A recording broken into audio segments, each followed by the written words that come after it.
नमस्ते स्टूडेंट्स। आइए आज हम फिर चर्चा करेंगे। हमारा चैप्टर नंबर 5 था कॉम्प्लेक्स नंबर, और कॉम्प्लेक्स नंबर में हमने चैप्टर लगभग कंप्लीट कर लिया था। केवल मिसलेनियस के कुछ डाउट्स मुझे आपको एक्सप्लेन करने हैं, वो मैं आपको आज लास्ट है वो उनको एक्सप्लेन करता हूं, और उसके बाद हम आगे नए चैप्टर की ओर चलेंगे। तो हम बात कर रहे थे चैप्टर नंबर जो हमारा 5 है, कॉम्प्लेक्स नंबर। ओके, और उसमें मैं आपको डाउट लगभग करवा चुका था, और 2-3 डाउट मुझे करवाने हैं। मैं डाउट नंबर 17 की बात करता हूँ। डाउट नंबर 17 क्या है, जरा बोर्ड पे आप आराम से देखिएगा। अच्छा और स्टैंडर्ड का डाउट है। इसमें लिखा है कि अल्फा एंड बीटा दो अलग अलग भिन्न भिन्न सम्मिश्र संख्याएं हैं, दोनों इक्वल नहीं है, अल्फा अलग है बीटा अलग है। और फिर हमें दिया गया है कि बीटा का जो परिमाण है, आर्ग्यूमेंट से बोलते हैं, वो एक है।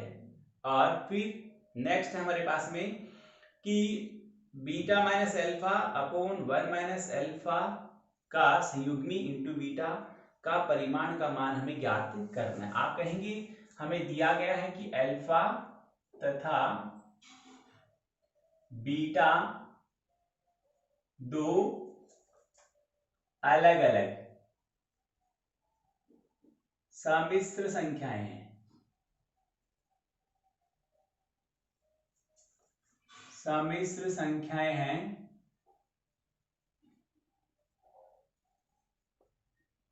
तथा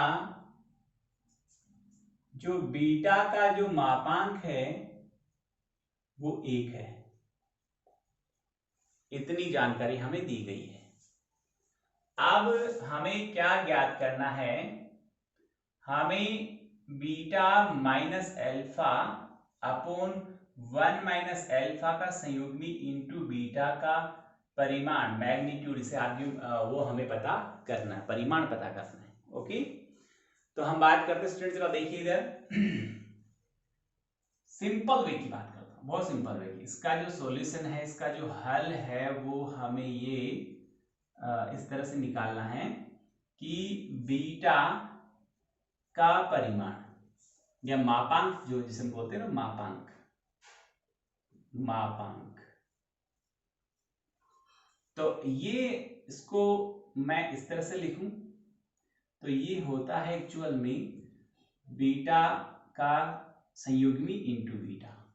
पहले समझा दूं, जैसे मेरे पास में a प्लस आयोटा बी एक सम्मिश्र संख्या है, तो इसका परिमाण यदि मैं निकालता हूं तो वो आता है मेरे पास में a square plus B square का अंडर रूट।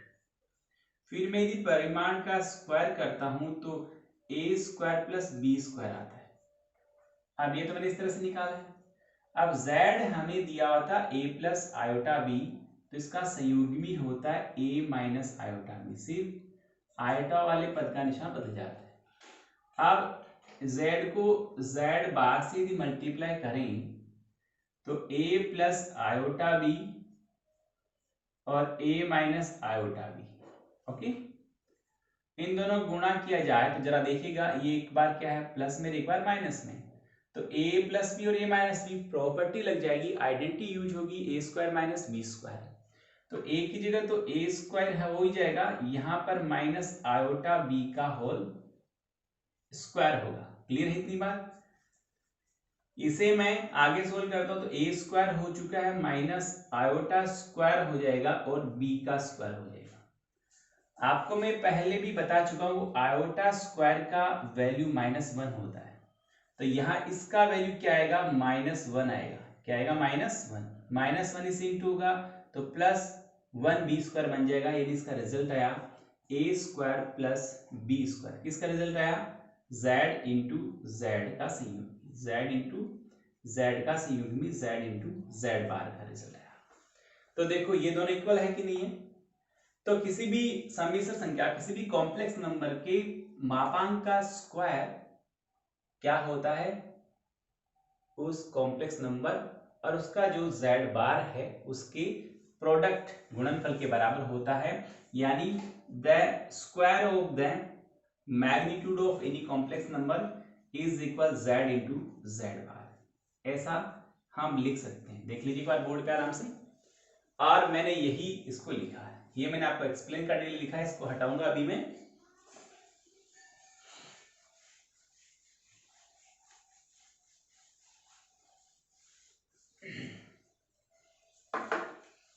तो इसको मैंने ये लिख दिया। अब इसका जो हमें मापांक जो मैग्नीट्यूड है वो हमें दिया गया है 1, तो इसके बराबर क्या हो जाएगा, 1 हो जाएगा। कोई तकलीफ नहीं आता क्योंकि 1 का स्क्वायर करेंगे तो 1 ही आएगा।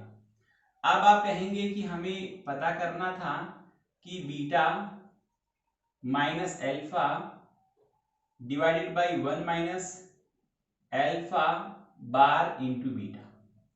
मैं यहां वैल्यू रख रहा हूं, आप जरा गौर से देखिएगा। बीटा ऑलरेडी था, माइनस एल्फा था, 1 की जगह लिख दिया beta bar into beta. Okay, beta bar into beta minus alpha bar into beta. ठीक है, इज इक्वल, इन दोनों में से बीटा कॉमन आ रहा है तो देखिएगा मैं यूं लिखूंगा बीटा माइनस एल्फा, ऊपर वाला पड़ा है, नीचे से बीटा कॉमन आ गया, अंदर बचा बीटा बार माइनस एल्फा बार। अब देखिए स्टूडेंट्स, मैं इसको क्या ले सकता हूं, मैं इसको ऐसा ले सकता हूं कि बीटा माइनस एल्फा नीचे बीटा का मैग्नीट्यूड और इंटू बीटा बार माइनस एल्फा बार का मैग्नीट्यूड। रीजन चाहो तो रीजन में बता सकता हूं आपको। यहां देखिए रीजन क्या होता है कि यहां पर दो नंबर है Z1 और Z2, इनका एक साथ मैग्नीट्यूड लीजिए या फिर अलग अलग मैग्नीट्यूड लेकर इनको फिर मल्टीप्लाई कर दीजिए, एक ही रिजल्ट होता है। दूसरा क्या है कि आप दो Z1 और प्लस या माइनस में है Z1 और अपने पास में प्लस Z2 है, इसका यदि परिमाण लेते हो तो यहां पर दोनों का अलग अलग परिमाण लेकर जोड़ने के बराबर इसकी वैल्यू हो जाएगी। तो इसको हम अलग अलग लिख सकते हैं, Z1 का परिमाण प्लस Z2 का परिमाण।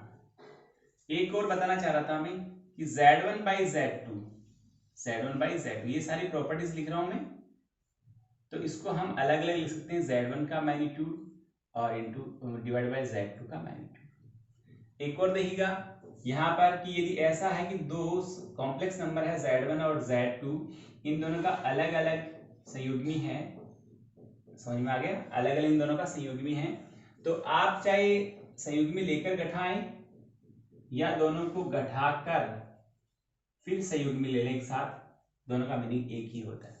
ये सारी मैंने आपको आइडेंटिटीज बताई है जो आपको ध्यान में होगी पहले से, फिर भी नहीं है तो एक बार देख लें। तो इस तरह से मैंने क्या किया, ये एक साथ था मैग्नीट्यूड तो अलग अलग ले लिया, ये दोनों इनटू में थे तो इनका अलग अलग मैग्नीट्यूड ले लिया। अब इसको एक साथ लिख दूंगा मैं, समझ रहे हो बात को, इसको भी क्या लिख दूंगा मैं, एक साथ ही लिख दूंगा। तो आगे देखिएगा, यहां आगे यहां चल रहा सवाल।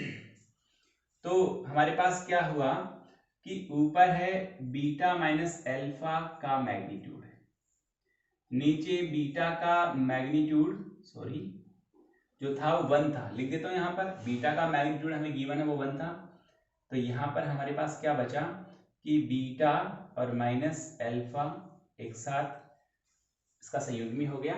अब जरा मैं आपको बताता हूं, यहां पर यहां देख लीजिए Z1 is equal a plus iota b है, इसका परिमाण निकालिए, Z ही ले लिया मैंने, तो ए स्क्वायर प्लस बी स्क्वायर का रूट आएगा। कंफर्म है ना, 100% कंफर्म है, 101% कंफर्म है। अब इसका मैं संयुग्मी लेता हूं Z बार, तो ये हो गया a माइनस आयोटा बी। अब इसका मैं मैग्नीट्यूड लेता हूं तो भी ए स्क्वायर प्लस बी स्क्वायर का रूट ही आएगा।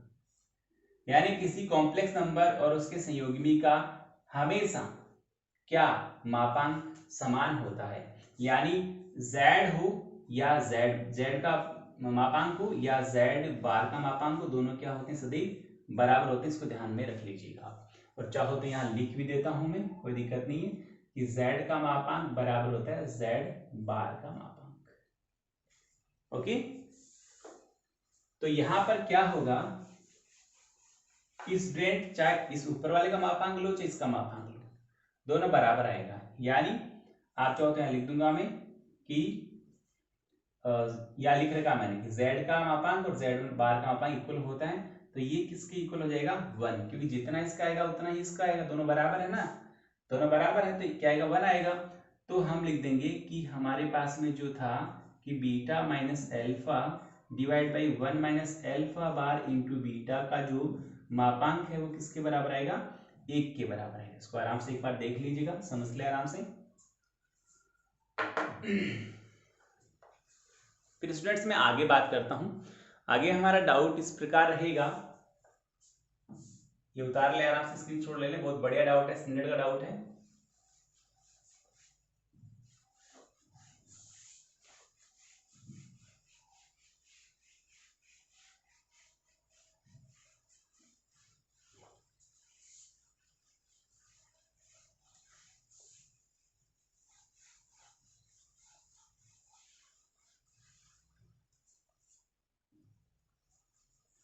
नेक्स्ट डाउट है वो इस तरह से है कि एक इक्वेशन है, 18 नंबर का डाउट है, 1 माइनस आयोटा मैग्नीट्यूड मापांक की पावर x इज इक्वल 2 की पावर x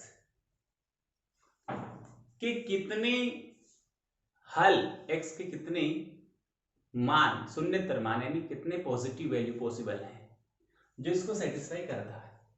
इसको सेटिस्फाई करने वाले x से कितने मान संभव है, कितने हल संभव है।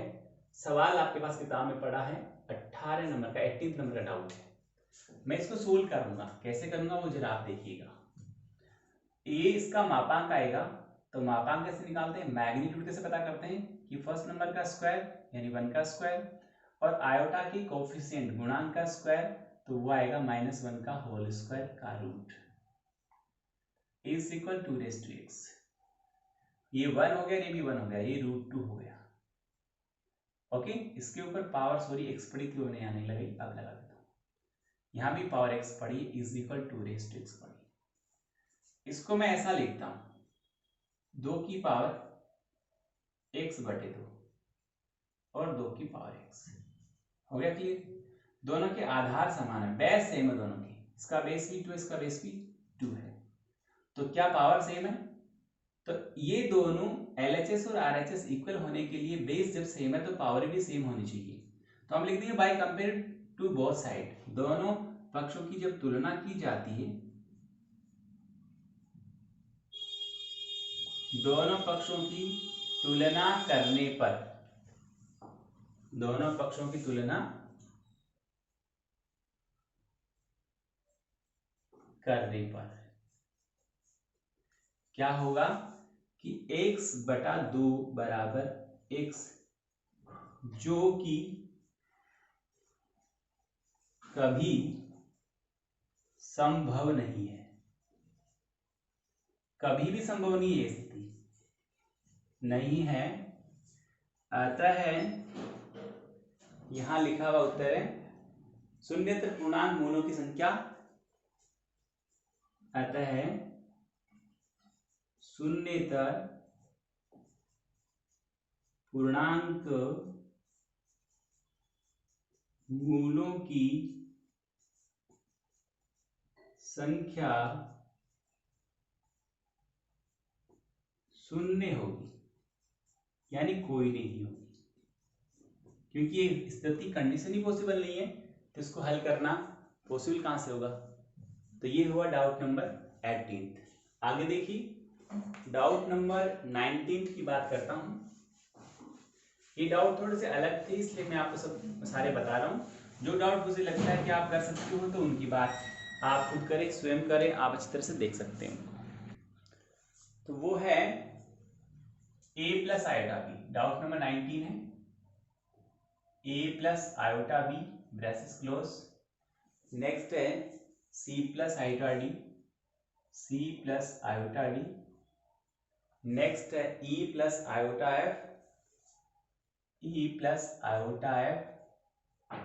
और नेक्स्ट है z plus iota H, z plus iota H is equal a plus iota B. Okay, a plus iota B ये हमें गिवन है, इतनी वैल्यू हमें गिवन है। हमें प्रूव क्या करना है, हमें सिद्ध क्या करना है, वो ये है कि a square plus B square, फिर c square plus B square और e square plus F square और g square plus H square और a square plus B square, ये हमें सिद्ध करना है। देख लिया, बहुत आसान है, चिंता की कोई बात नहीं, बहुत बढ़िया डाउट है। तो देखिए मैं इसको हल करता हूँ, इसका प्रूफ आपको देता हूं।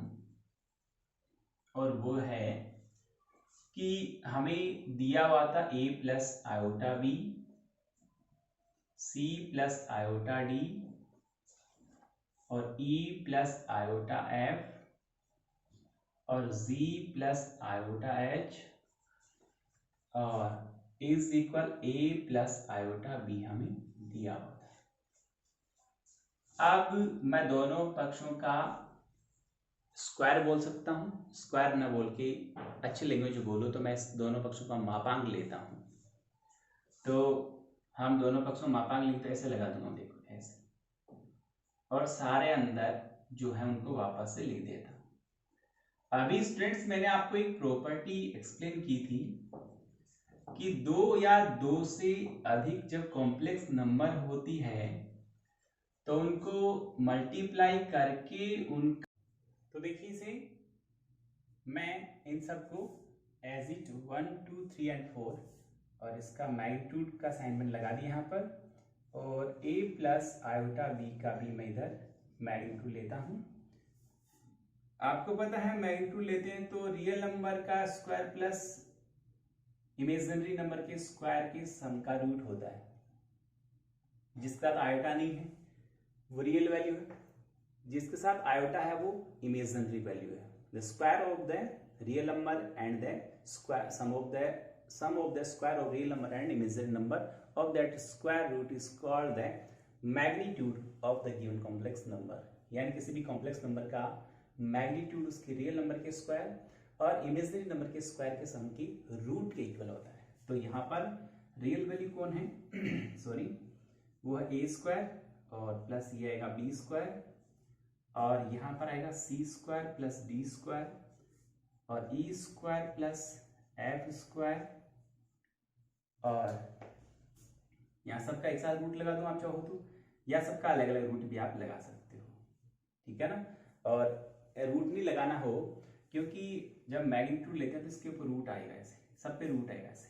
ओके चलो ऐसे रहने दो और फिर यहाँ आ जाएगा अपने पास में जी स्क्वायर प्लस एच स्क्वायर और इज इक्वल ये हो गया हमारे पास में ए स्क्वायर प्लस बी स्क्वायर का अंडर रूट। यहाँ लिख देना आप by taking the square of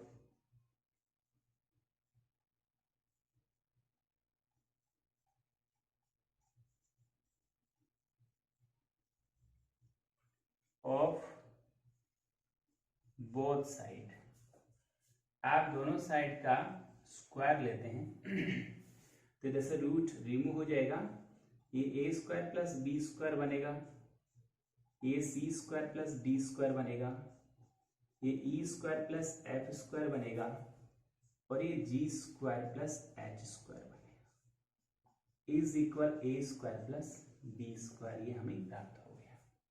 इसका भी रीजन आपको बता चुका हूं, जैसे Z1 into Z2 into Z3 into Z4 फिर सबका एक साथ मैग्नीट्यूड लें, या Z1 का मैग्नीट्यूड ले लिया, Z2 का मैग्नीट्यूड ले लिया, Z3 का मैग्नीट्यूड ले लिया, Z4 का मैग्नीट्यूड ले लिया और फिर उनको मल्टीप्लाई किया तो भी आंसर सेम आना। यानी आप मल्टीप्लाई करके मैग्नीट्यूड फाइंड आउट करें या मैग्नीट्यूड फाइंड आउट करके मल्टीप्लाई करें, दोनों का रिजल्ट सेम आना है।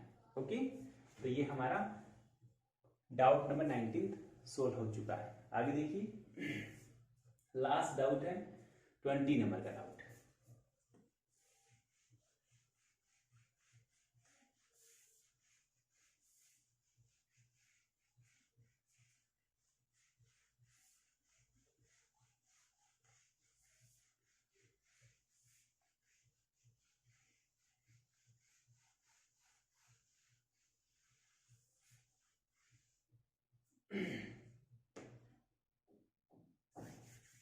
डाउट नंबर 20, और वो है मेरे पास में 1 प्लस आयोटा और 1 माइनस आयोटा की पावर m है इक्वल 0 है। तो हमें कहा गया है कि m का find the minimum value of m का न्यूनतम मान क्या होगा। ओके, यस, हम देखिए यहां क्या करेंगे, मैं m को पढ़ा रहने देता हूं और 1 plus iota 1 minus iota 1 plus iota 1 minus iota, sorry equal, यहाँ 1 था, मैंने भूल से लिख दिया था, डाउट में 1 था। ओके, यहाँ 1 पड़ा है, मैंने इसको ऊपर नीचे 1 प्लस आयोटा से मल्टीप्लाई कर दिया, तो अंदर जो बनेगा वो दोनों सेम है, a प्लस बी, तो ये a प्लस बी का होल स्क्वायर हो जाएगा। नीचे दोनों अपोजिट है, एक प्लस में और एक माइनस में है, तो नीचे बनेगा a square minus B square. तो आपको पता है 1 का स्क्वायर 1, और ये इसके गुणा में -1 है, तो -1 का स्क्वायर भी, तो यहाँ पर अपने पास ये हो गया आयोटा स्क्वायर। यस, और फिर इसकी पावर है जो मैं वापस जो गिवन है वही लगा देता हूँ, इक्वल 1 पड़ा, ये सब गिवन है हमें, सिर्फ मैंने इसको अंदर 1 प्लस आयोटा से ऊपर नीचे मल्टीप्लाई किया और कुछ नहीं किया है, तो ये स्थिति बनी। यहाँ पर ये a प्लस बी का होल स्क्वायर हो गया, यानी a square plus B square plus 2 और a इंटू बी, यही फॉर्मूला होता है। इसे मैंने इसको ओपन कर दिया, फिर आगे देखते हैं हम, तो वो आया हमारे पास ये a square minus B square हुआ, तो 1 का स्क्वायर 1 हुआ, ये आयोटा स्क्वायर हो गया माइनस का। तो आयोटा स्क्वायर की जो वैल्यू होती है स्टूडेंट्स, वो -1 होती है। क्या होती है? -1। तो ये माइनस का साइन पहले था, इसका वैल्यू -1 आएगा, तो -1, और इस 1 माइनस से मल्टीप्लाई हुआ तो प्लस का 1 बना देगा। क्या बना देगा? प्लस का 1 बना देगा। तो आगे बढ़ता हूं मैं, ये हो गया हमारे पास में, ये 1 था, आयोटा स्क्वायर की वैल्यू होती है -1। आप चाहो तो मैं यहाँ लिख दूं कि because the value of iota square always become -1। तो ये -1 प्लस 1 कैंसिल हो जाएगा, ये -1 इस माइनस से इंटू होगा, प्लस का 1 हो गया, 1 और 1 2 हो जाएगा, ये दोनों कैंसिल हो गए, 2 एकम 2 आयोटा, 2 इंटू 2, तो ये 2 आयोटा ऊपर रह गया और नीचे आ गया ओनली 2, और रेस्ट 2 हो गया m इज इक्वल 1। 2 से 2 कैंसिल हो गया स्टूडेंट्स, आयोटा की पावर m इज इक्वल 1, यानी आयोटा की कितनी पावर लगाई जाए कि 1 तो आई है। तो देखिए आपको पता है कि यदि मैं 2 पावर लगाता हूं m, यानी m की वैल्यू 2 रखता हूं, तो ये आयोटा स्क्वायर हुआ, इसका वैल्यू -1 आया, नहीं पार पड़ी। पर मैं यहाँ पर m की वैल्यू 4 लगाता हूं, तो 4 लगाऊंगा, उसको ऐसे लिखूंगा कि आयोटा स्क्वायर का स्क्वायर, 4 पावर होगी, आयोटा स्क्वायर का वैल्यू -1 होता है, -1 का स्क्वायर करूंगा तो क्या आ जाएगा? प्लस का 1।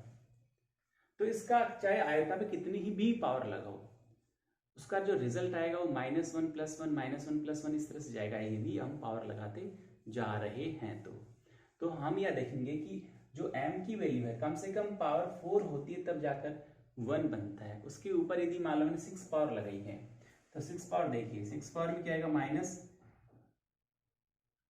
आयोटा स्क्वायर की पावर, ये 6 हो गई, 3 2 6 हो गई, यहाँ पर आया इसका वैल्यू -1 की पावर कितनी आई है? 3 आई है, तो यहाँ रिजल्ट -1 आया। अब मैं यदि यहाँ 6 ने लगा 8 लगाता तो बाहर कितना आता, 4 आता। तो आयोटा स्क्वायर की वैल्यू -1, 4 ऊपर पावर लगाता हूँ तो यहाँ पर रिजल्ट कितना आता, प्लस का 1 आता। तो 4 पावर हो, 8 पावर हो, 12 पावर हो, और फिर 4 की टेबल में जितनी पावर आती है यदि वो लगाई जाए m की जगह तब तो रिजल्ट पॉजिटिव आएगा। और अदरवाइज यदि हम 2 लगाते हैं, फिर 6 लगाते हैं, फिर हम 10 लगाते हैं तो रिजल्ट नेगेटिव आएगा। तो m का मिनिमम वैल्यू 4 होना चाहिए। तो यहाँ रिजल्ट लिख देंगे। ये तो मैंने आपको एक्सप्लेन कर दिया है। और यहाँ पर चाहो तो आप इसे लिख देना। ये लो, ये मैं लिख दिया, यहाँ पर एक्सप्लेन कर दिया है, लिख भी लेना ताकि आपको ध्यान में भी रहेगा। तो यहाँ भाषा में उत्तर लिख देना, कहता है m की जो न्यूनतम वैल्यू है, m का जो न्यूनतम मान है वो 4 होना चाहिए, 4 होना चाहिए। ओके, इतनी बात समझ में आ गई। इस तरह से ये हमारा चैप्टर नंबर 5 स्टूडेंट्स 101% मेरी ओर से क्लियर है, फिनिश है, कंप्लीट है। यदि किसी भी स्टूडेंट को किसी भी तरह की चैप्टर दिक्कत है तो आप कॉल करें, पूछें और अच्छी तरह से सोल्व करें। एग्जाम अपना आ रहा है तो एग्जाम में ये कंप्लीट चैप्टर आ ही रहा है, जो मैंने आपको बता दिया। 4th और 5th कंप्लीट चैप्टर आ रहे हैं। अब जो हम कल और परसों में पढ़ेंगे वहाँ एक बार में, कल और परसों में एक बार चैप्टर नंबर 4th और 5th में से थोड़ा समरी के रूप में एज ए आपको टेस्ट में सपोर्टिंग के लिए मैं एक्सप्लेन करूंगा, उसको भी ढंग से देखिएगा।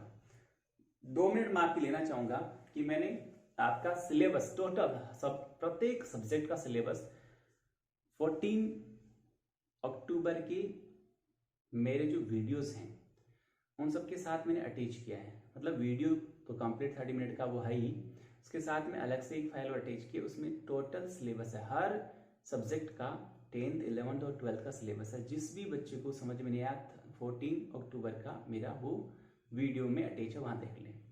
फिर भी यदि किसी को नहीं देख पाया हो या वो वीडियो उसको अवेलेबल नहीं है तो एक बार फिर से मैं आपको बता रहा हूँ, पूरा एक्सप्लेन नहीं करूँगा, बट वो जो आपको सिलेबस मैंने दिया है, सिलेबस मैंने जो आपको बताया है उसको एक बार आपको दिखाता हूँ, उसको देख लें, इसका स्क्रीनशॉट ले लें और समझ लें और उसकी तरह से तैयारी करें।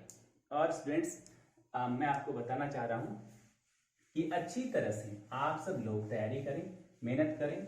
टाइमिंग वही रहेगा, सुबह 9 से 8 से लेकर 9-10 का। एक बार हल्का सा मैं ब्रीफली बताता हूँ।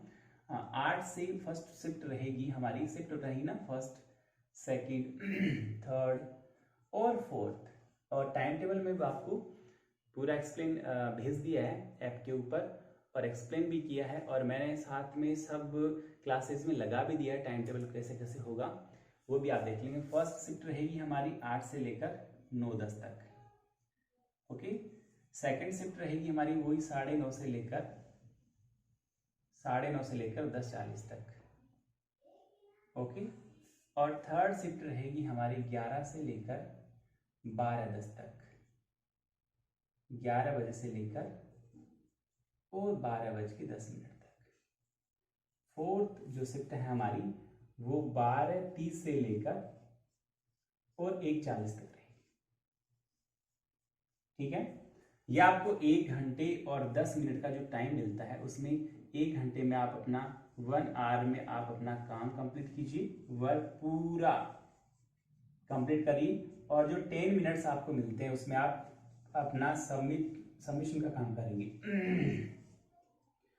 सबमिट नीट एंड क्लीन होना चाहिए, फोटो साफ होनी चाहिए, अच्छी तरह दिखना चाहिए। यदि दिख नहीं रहा है तो उसके लिए भी आप जिम्मेदार हैं, वो कॉपी चेक नहीं हो पाएगी। ध्यान रखिएगा इस बात के लिए। कॉपी तभी चेक होगी जब उसमें दिखेगा या फाइल ओपन होगी। अच्छी तरह आप उसका पहले से एक बार प्रैक्टिस कर लेंगे किस तरह से हम सबमिशन करते हैं और मेरा सबमिशन सही हो रहा है या नहीं हो रहा। इस बात के लिए आप पूरा पहले से प्रिपेयर रहिए, अपने आप को तैयार कर लें कि हाँ मैं सबमिशन विथिन 2 मिनट कर सकता हूँ।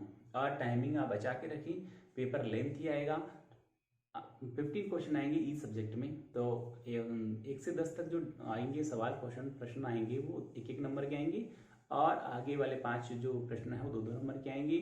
तो उनको उसी तरह से ज़्यादा बड़ा भी आंसर नहीं लिखना है, जितना पूछा जाए उतना आंसर लिखना है, टाइमिंग ध्यान रखना है, पेपर कंप्लीट करना है, अच्छी तरह से मेहनत करनी है, सीखना है। तो पूरे जोश के साथ, मेहनत के साथ काम करना है और अच्छी तरह से टेस्ट देना है, अच्छे स्कोर आने चाहिए। अपने आप को प्रिपेयर रखें, अपने आप को ये फ्री नहीं छोड़े कि अभी तो कोरोना चल रहा है और लॉकडाउन है, हमारी स्कूल नहीं लग रही है तो हम आराम से मस्ती करें। मस्ती नहीं करें, उससे आप एक दिन मस्ती मतलब आप एक वीक अपने पढ़ाई में पीछे जा रहे हैं। आप बहुत अपना लॉस होते हुए देख नहीं रहे, पर वो हो रहा है। तो उससे बचने के लिए अच्छी तरह मेहनत करें, पढ़ाई करें, होमवर्क जरूर करें। होमवर्क 100% होना चाहिए। जब भी नवंबर में स्कूल खुलने की चांस है, तो जब भी अपन फिजिकली क्लास में मिलेंगी तो 100% होमवर्क सबका होना चाहिए, वहाँ चेक होगा और उसके असाइनमेंट के मार्क्स भी आपको मिलेंगे। वीडियो जरूर देखें, डेली देखें। यदि 3 दिन या उससे ज़्यादा किसी कोई बच्चा एब्सेंट रहता है तो ध्यान रखिएगा, उस अपने आप ही ऐप आपको वहाँ से हटा देगा। फिर आपको वापस ऐड होने में तकलीफ होगी, टाइम लगेगा, पढ़ाई खराब होगी, टेंशन होगी। इससे अच्छा रेगुलर आप देखें और मेहनत करें।